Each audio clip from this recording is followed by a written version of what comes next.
5 वर्ष का अनुबंध था कि उस समय के एसीएस श्री के पाठक सर हुआ करते थे। उन्होंने बिहार में लगभग 7 से 8 हजार तकनीकी दक्ष युवाओं को रोजगार दिया था। बिहार सरकार द्वारा चयनित 15 या 12 एजेंसी का टेंडर रद्द कर दिया गया और जो एस सिद्धार्थ साउथ से आते हैं, साउथ की एमएस ग्लोबस कंपनी को बिहार में टेंडर दिया गया। तेलंगाना जाते हैं, तमिलनाडु जाते हैं और कहीं जाते हैं तो हम लोगों को जो पीड़ा सहनी पड़ती है, वहाँ के अधिकारी भी आके हमारे साथ वही हिटलर शाही काम करते हैं। जबकि यहाँ के अधिकारी जब बाहर जाते हैं तो उन राज्यों की तरक्की होती है और वहाँ के अधिकारी यहाँ आते हैं तो अपना शिक्षा विभाग में आउटसोर्सिंग के जरिए डीपीएमयू और बीपीएमयू के जरिए जो है 5 साल मतलब 3+2 के हिसाबन जो है कॉन्ट्रेक्चुअल नौकरियां हुई थी, भर्तियां हुई थी, जिसमें कि 1.5 साल के बाद ही एसीएस के द्वारा जो है प्रेस कॉन्फ्रेंस करके ये तय कर दिया गया कि एक साथ 7,000 लोगों की नौकरियां अब नहीं रहेंगी। इसी मामले में हमारी मौजूदगी भारतीय जनता पार्टी कार्यालय के बाहर है और यहाँ कुछ लोग हैं जो इस पार्टी का घेराबंदी किए हुए हैं। ये लोग यहाँ धरना पर बैठे हुए हैं और इनकी सरकार से मांग ये है कि जब इनकी आउटसोर्सिंग के जरिए नौकरी तय हुई थी कि 3+2 के हिसाबन जो है इनकी नौकरी रहेगी, कॉन्ट्रेक्चुअल जॉब रहेगी, तो फिर महज 1.5 वर्ष के ही सीमा के बाद ये इनकी नौकरियां रद्द क्यों कर दी गई। यहाँ पर कई एक लोग मौजूद हैं, इनसे बातचीत करने का प्रयास करेंगे और दिखाने का प्रयास करेंगे कि क्या है पूरा मामला। हमारे साथ अवधेश जी हैं और यही यहाँ जो है घेराबंदी के बीच में खड़े हैं, इनसे जानने का प्रयास करेंगे कि क्या है पूरा मामला और आप लोग बीजेपी कार्यालय को क्यों घेरे हैं। बीजेपी कार्यालय को इसलिए घेरे हैं कि हमारी द्वारा चुनी गई सरकार है और इस सरकार से हमें आश्वासन मिला था कि हमारी कामों को करवाया जाएगा।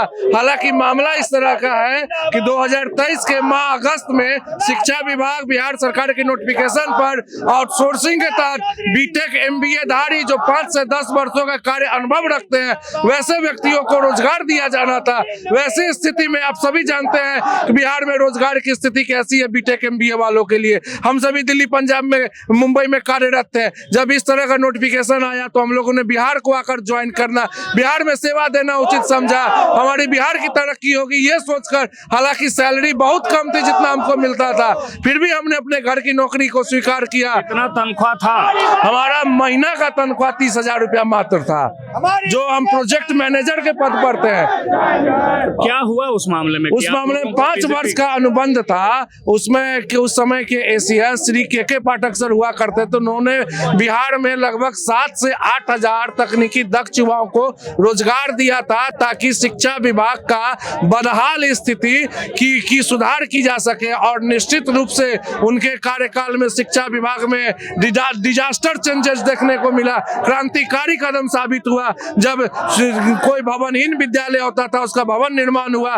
जब बच्चे बोरे पर बैठते थे, जमीन पर ठंड के महीने में बैठते थे, वैसे बच्चों के लिए टेबल बेंच का व्यवस्था किया गया क्योंकि हम लोगों ने उस तरह की रिपोर्टिंग की राज्य कार्यालय को और राज्य कार्यालय ने उस पर इम्प्लीमेंट किया और वो काम किया। लेकिन जब डॉक्टर एस सिद्धार्थ जब विभाग को ज्वाइन किया, के पाठक सर का कार्यकाल पूरा हुआ, वैसी स्थिति में उन्होंने डॉक्टर एस सिद्धार्थ पूर्वाग्रह से पीड़ित होकर उन्होंने सभी अब बिहार में के पाठक सर के द्वारा किए गए बहाली को फर्जी बहाली करार साबित कर दिया और बिहार सरकार द्वारा चयनित 15 या 12 एजेंसी का टेंडर रद्द कर दिया गया और जो एस सिद्धार्थ साउथ से आते हैं, साउथ की एमएस ग्लोबस कंपनी को बिहार में टेंडर दिया गया और उनको काम दिया जा रहा है। क्या लगता है बिहारियों से खुन्नस जो है वो विभागीय माध्यम से निकाला जा रहा है? निश्चित रूप से हम लोग बिहार से बाहर जाते हैं, तेलंगाना जाते हैं, तमिलनाडु जाते हैं और कहीं जाते हैं तो हम लोगों को जो पीड़ा सहनी पड़ती है,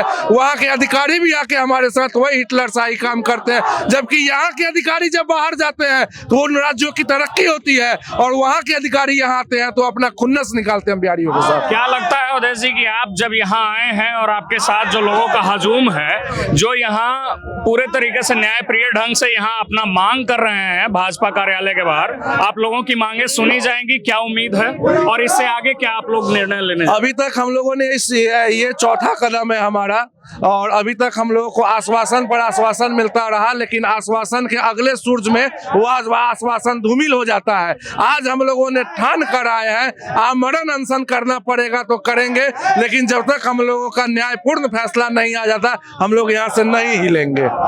चलिए, तो जब तक न्यायपूर्ण फैसला नहीं आता है, अगर आमरण अनशन भी करना पड़ेगा तो उसके लिए भी ये लोग तैयार हैं। ये लोग तैयार हैं उस स्थिति के लिए कि जो इनकी 5 साल के कॉन्ट्रैक्ट को लेकर बहाली हुई थी शिक्षा विभाग के तहत, जो इनसे छीनी गई 1.5 साल में, उसके लिए ये लोग संघर्ष कर रहे हैं। आगे इस मामले से जुड़ा क्या अपडेट आता है वो हम बताते रहेंगे। बाकी मेरा नाम रमनीक है, आप देख रहे हैं मीडिया दर्शन। बहुत बहुत धन्यवाद।